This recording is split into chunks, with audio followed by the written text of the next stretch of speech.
Dios ha sido bueno, bueno es Dios.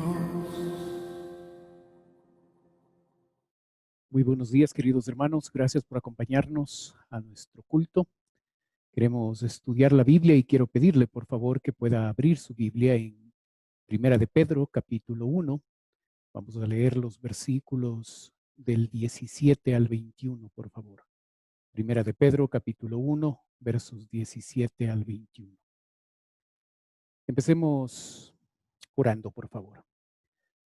Padre Celestial, queremos darte gracias, Señor, por la bendición que nos das esta mañana para reunirnos y poder estudiar tu palabra. Pedimos tu guía y tu dirección. Oramos, Señor, en el nombre de Cristo Jesús. Amén. Muy bien, estamos en nuestra serie de mensajes acerca de un estudio de Primera de Pedro. El título es La esperanza en medio del sufrimiento y es la segunda parte de nuestro mensaje, Una vida de santidad.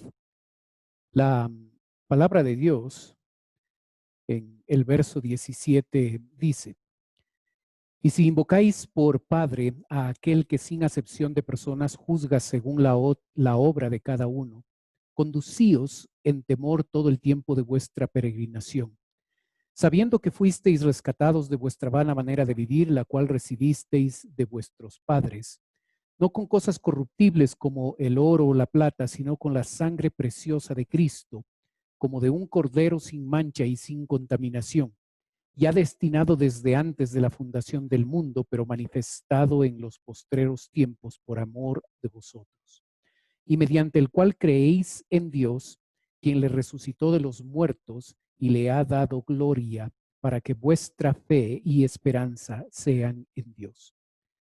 Aprendimos la semana pasada lo importante que es enfocarnos completamente en la esperanza de una herencia que Jesucristo traerá con él para cada uno de nosotros.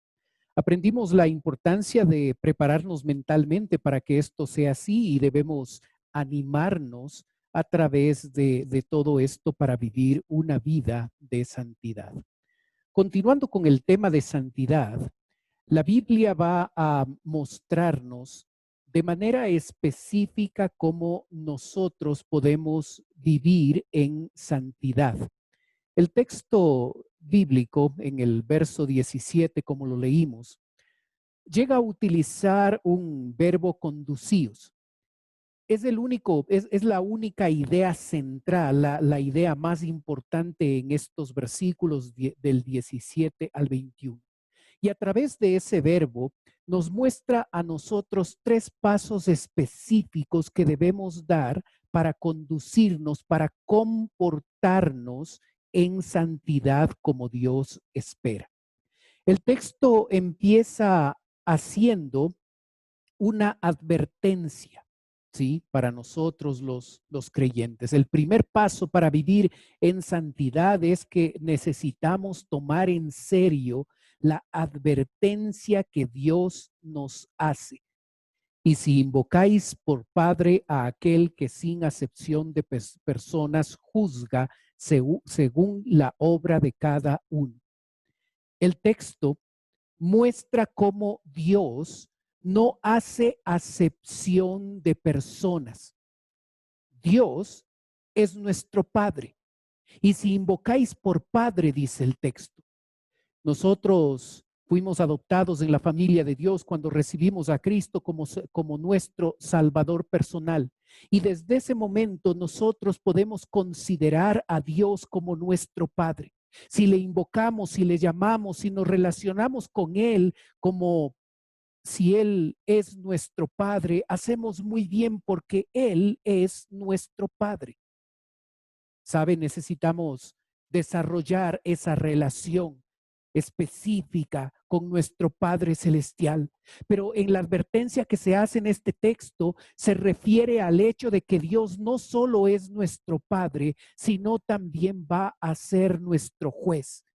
a aquel que sin acepción de personas juzga según la obra de cada uno. Debemos darnos cuenta que este juicio no tiene que ver con nuestra salvación, con nuestra eternidad, dónde pasaremos nuestra eternidad, porque en el momento en que recibimos a Cristo como Salvador, esa parte ya está segura para nosotros. Aquí habla del tribunal de Cristo, de esa evaluación que Dios va a hacer a cada una de nuestras obras, la forma en que nosotros vamos a ser juzgados. Nuestro juez no hace acepción de personas, no tiene preferidos, así es que podemos esperar un juicio justo, un juicio adecuado, un juicio correcto. Ese juicio va a darse. Es un hecho, es una verdad. Así es que nosotros, para vivir de manera santa, para nosotros conducirnos, para nosotros comportarnos como a Dios le agrada, necesitamos recordar que Dios nos va a juzgar. Esa verdad es importante. Esa verdad no puede ser tomada a la ligera. Aunque nuestro destino eterno ya está asegurado, nuestro Dios como juez va a llegar a evaluar lo que nosotros hayamos hecho en esta vida. Y el apóstol Pedro enfatiza esta verdad para los creyentes a los que él escribe, para todos nosotros, que cada una de nuestras obras, y ahí está el énfasis en esa frase, cada una de nuestras obras serán evaluadas por Dios. Hermano, usted y yo debemos saber que con Dios no se juega. Nosotros debemos darnos cuenta de la responsabilidad y el cuidado que debemos tener de vivir de manera santa. Y para vivir de manera santa nosotros necesitamos hacer caso a esta advertencia de que Dios vendrá un día por nosotros y nos juzgará. Cada una de nuestras obras serán juzgadas. No para determinar si somos salvos o no, como dije, porque de eso podemos ya estar seguros, porque nuestro Dios ya nos salvó en el momento en que pusimos nuestra fe en Él. Una segunda verdad importante para llegar a comportarnos, para llegar a conducirnos como a Dios le agrada, es que necesitamos aprender a vivir en temor todo el tiempo de nuestra peregrinación. Observó ese detalle en el verso 17. Y si invocáis por Padre a aquel que sin acepción de personas juzga según la obra de cada uno, conducíos en el temor todo el tiempo de vuestra peregrinación. ¿Sabe? Es importante que nosotros nos demos cuenta que de nuestra manera de comportarnos en esta vida debe ser en temor todo el tiempo de nuestra peregrinación. El apóstol Pedro utiliza varias imágenes sacadas del Antiguo Testamento, aplicadas de manera directa al pueblo de Israel, y él llega a aplicarlas ahora a creyentes gentiles. En el versículo 13 nosotros aprendimos cómo el israelita debía comer apresuradamente la Pascua y ceñir sus lomos para salir de Egipto. Ahora en estos versículos, Pedro nos recuerda que Cristo es nuestro Cordero Pascual. Y así como Israel salió de Egipto para pasar en el desierto peregrinando, mientras debían vivir de manera santa, nosotros los creyentes gentiles debemos darnos cuenta que esta vida es nuestro peregrinaje, y mientras dure esa vida aquí en la tierra, nosotros necesitamos vivir de manera santa en el temor todo el tiempo de nuestra peregrinación. El apóstol Pedro les diría a estos hermanos que eran expatriados de la dispersión: hermanos, no es nuestra patria. Filipenses 3:20 dice que nuestra patria es celestial, el cielo. En el cielo está nuestra patria. Entonces, no nos acomodemos mucho en esta tierra, porque aquí no está nuestra patria. Vamos a estar unos pocos años y la eternidad, vamos a pasarla en su presencia. Pero mientras dura ese peregrinaje, el texto bíblico enfatiza el concepto de que usted y yo debemos vivir en temor. La palabra temor es la traducción de la palabra griega fobia. Habla de un profundo respeto y miedo. Y nosotros a veces llegamos a no enfatizar el hecho de que Dios espera que nosotros tengamos respeto profundo y miedo. En la Biblia se establece el concepto de que el temor debe ser una característica de nosotros los creyentes.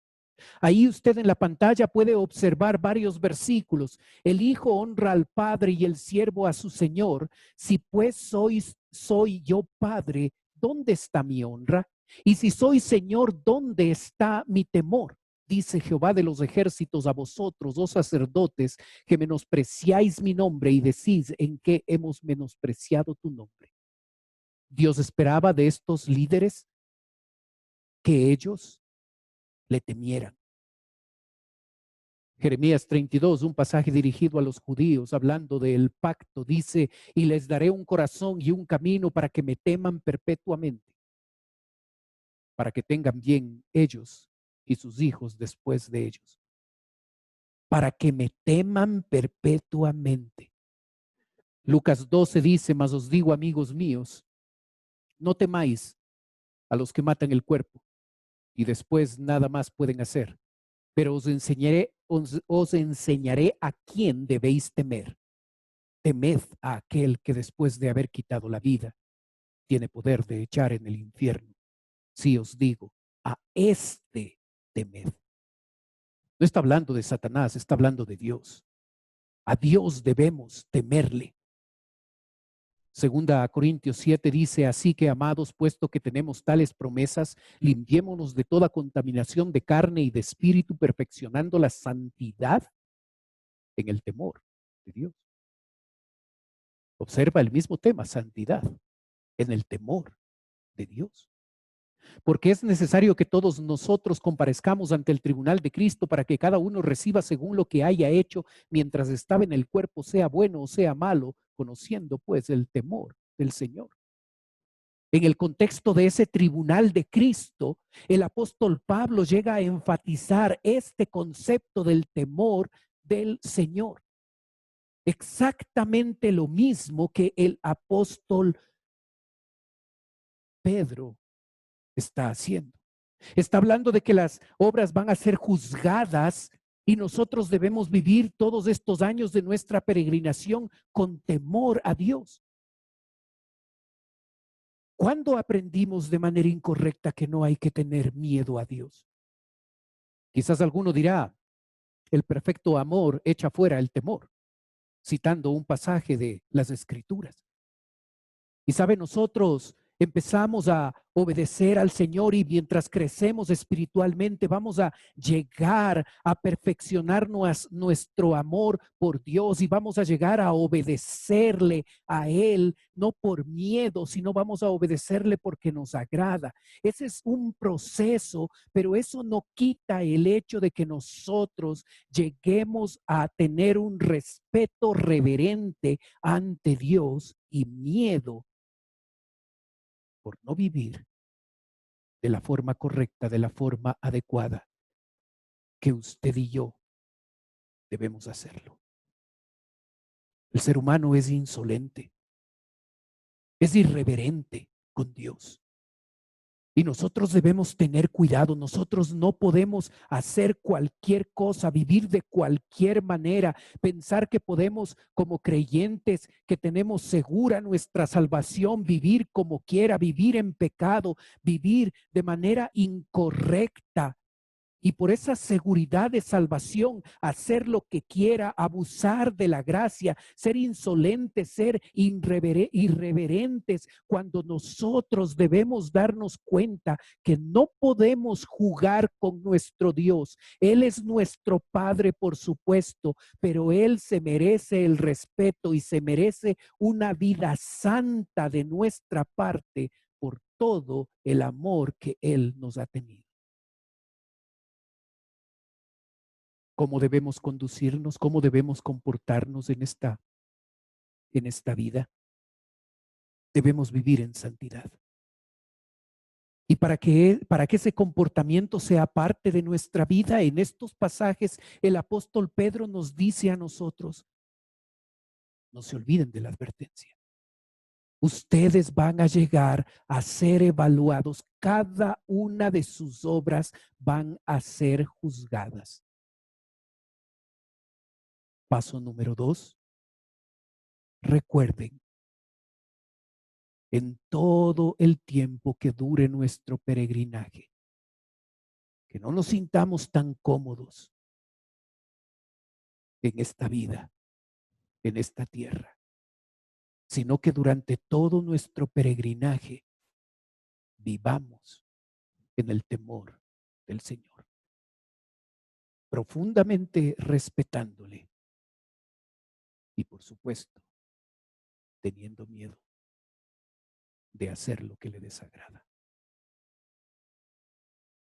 El apóstol Pedro va a mostrarnos un tercer paso para poder comportarnos de manera santa.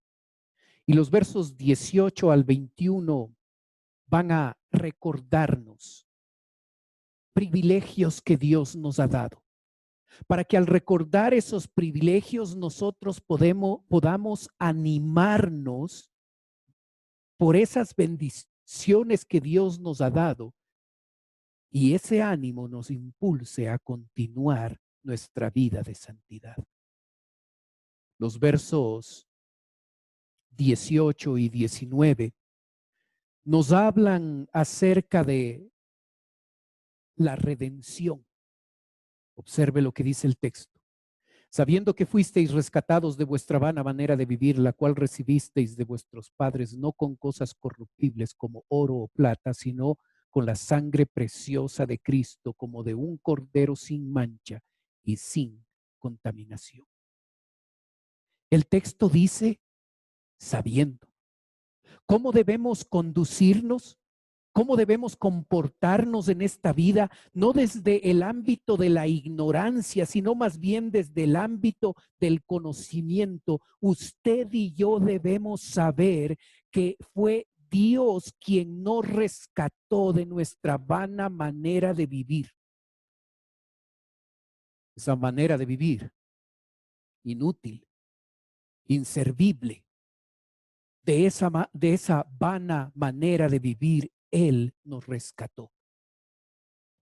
La palabra rescatar es una de los tres elementos que llega a conformar el significado de nuestra palabra redención.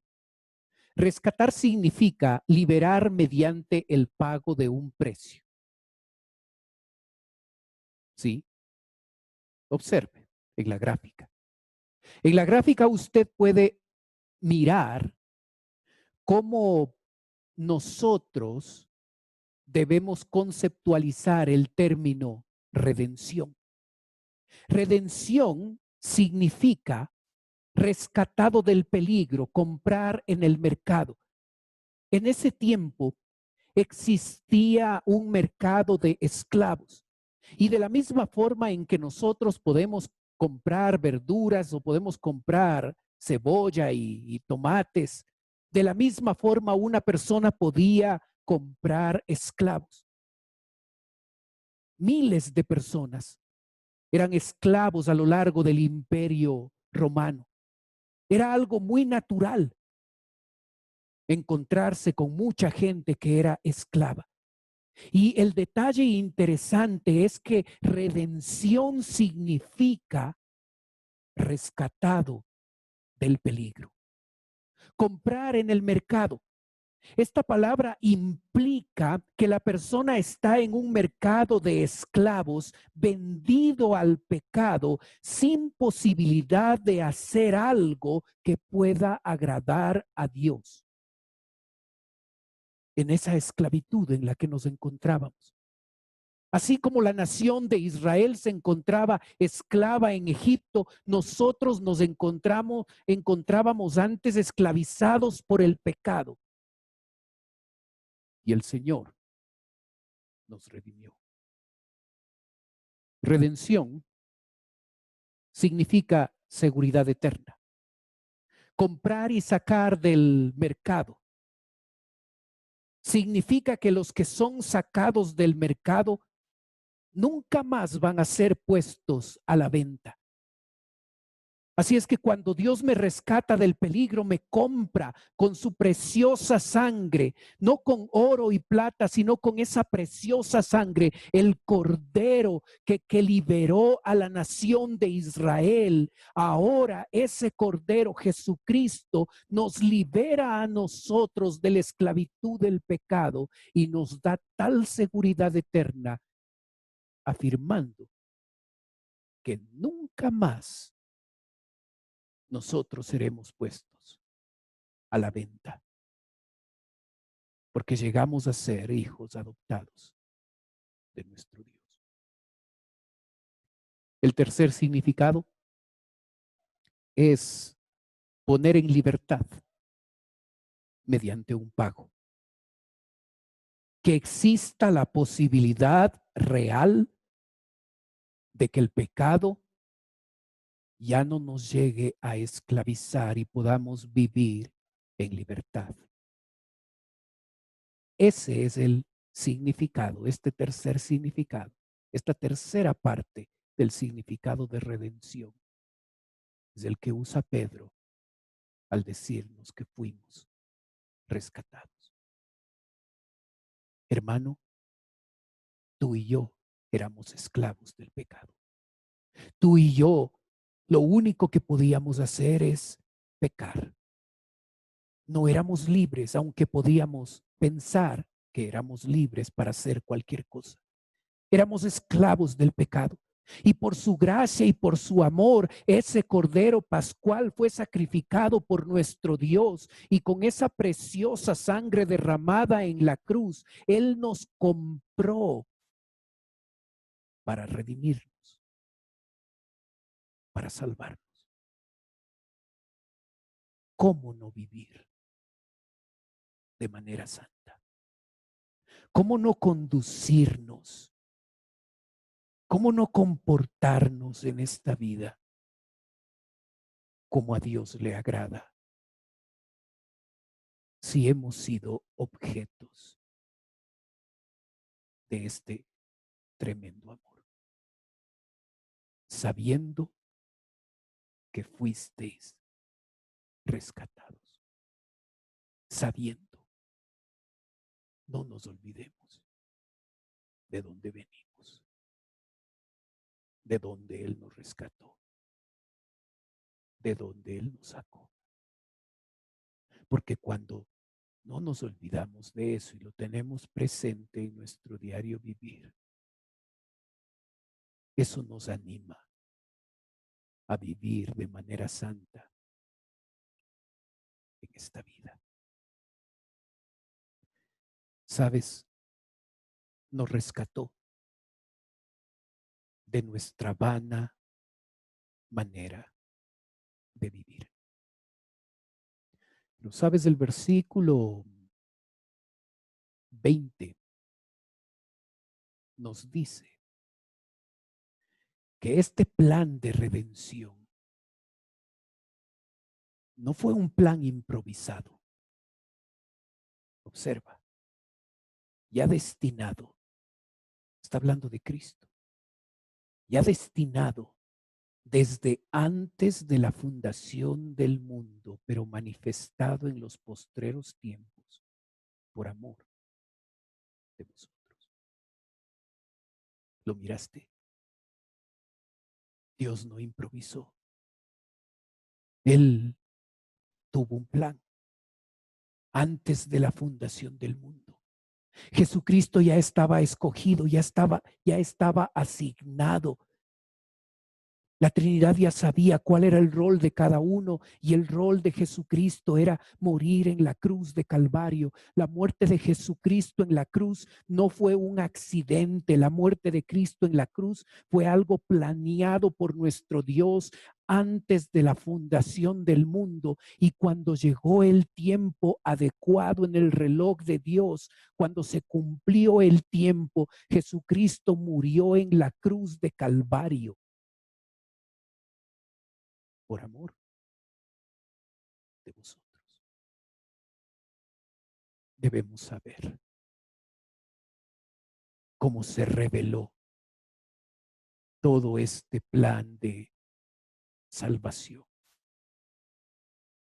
Cuando ese pequeño bebé nació y luego murió en una cruz, y nuestra vida cambió por la eternidad. Tú fuiste escogido antes de la fundación del mundo, porque Él te amaba. El verso 21 nos habla no solo de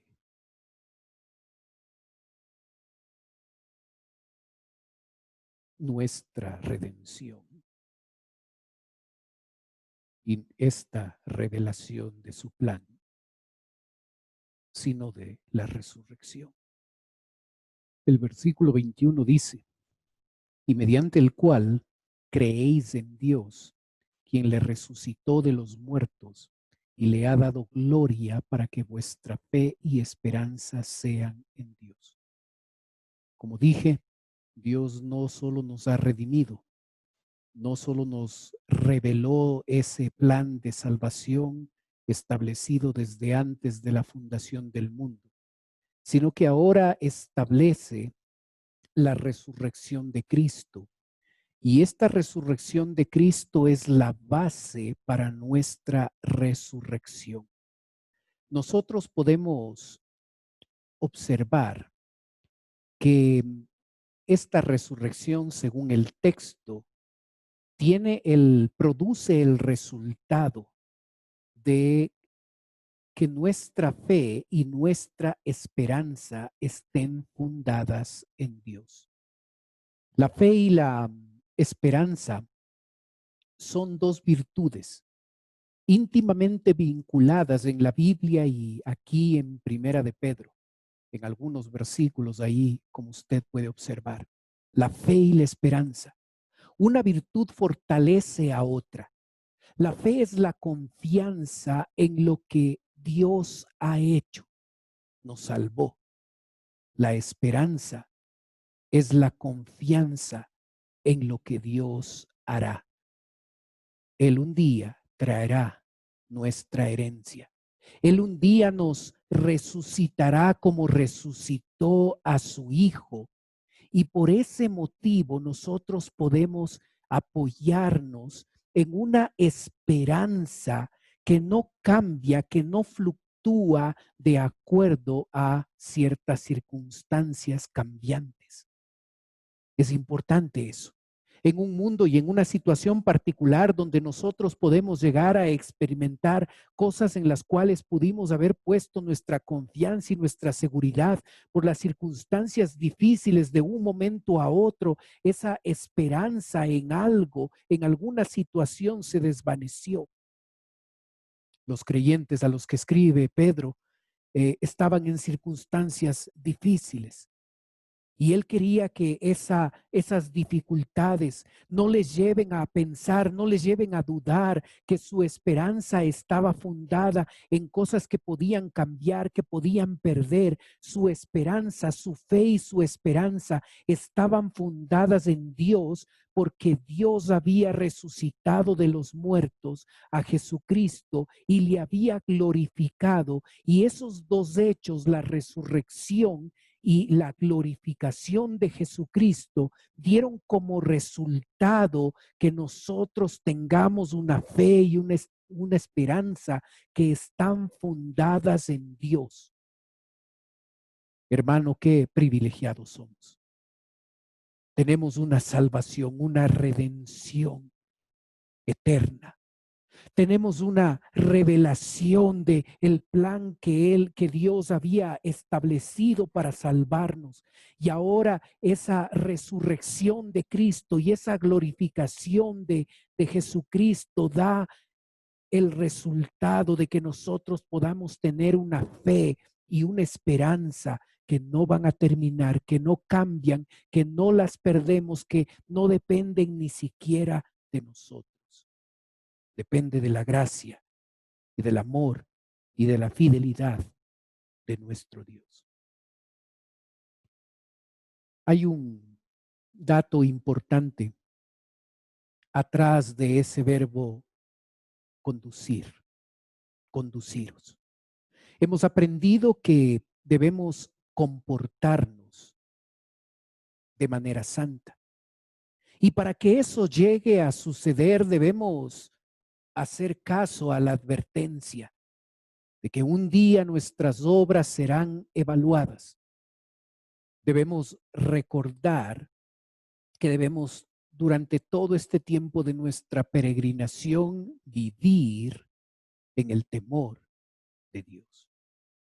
Y hemos aprendido que esta fe y esperanza están fundadas en Dios. Este es uno de las bendiciones que Dios nos ha dado. Nos ha redimido, nos ha revelado su plan y nos resucitará como le resucitó a Jesucristo. Debemos saber que somos privilegiados.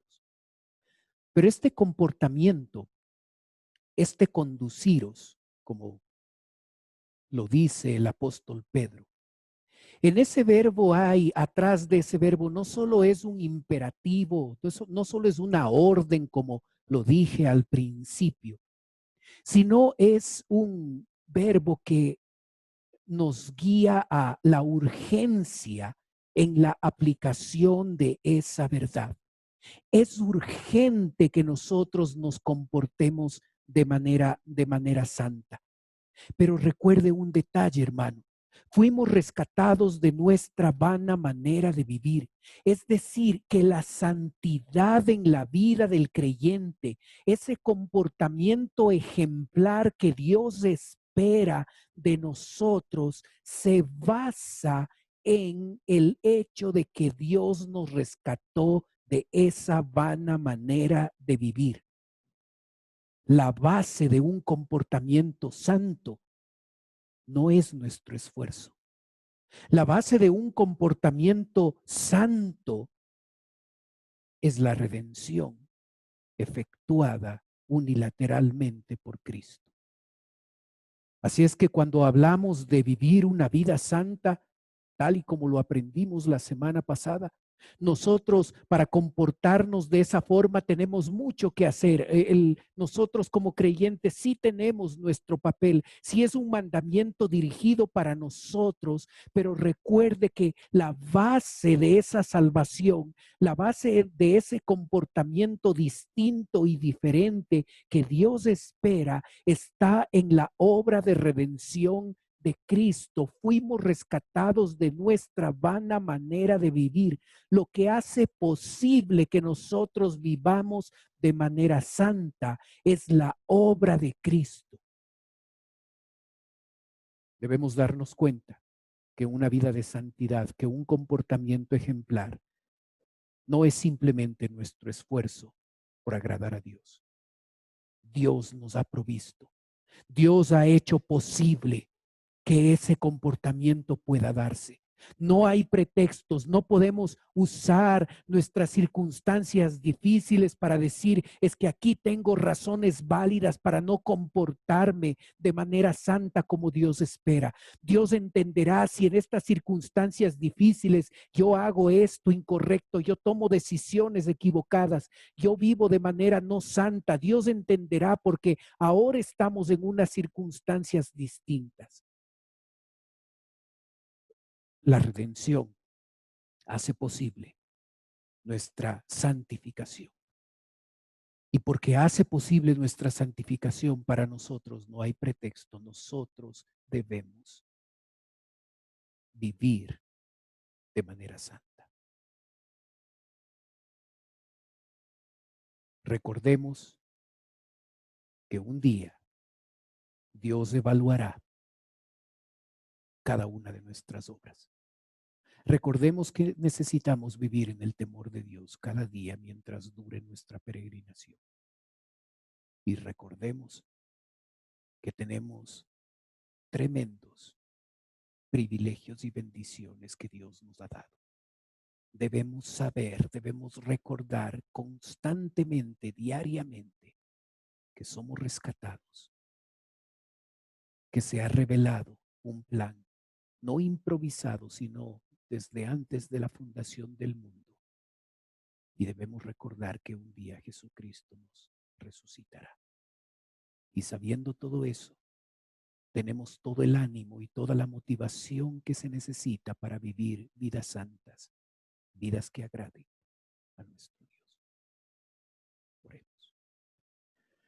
Padre Celestial, queremos darte gracias, Señor, por la bendición que nos das de poder reunirnos alrededor de tu palabra para poder estudiarla.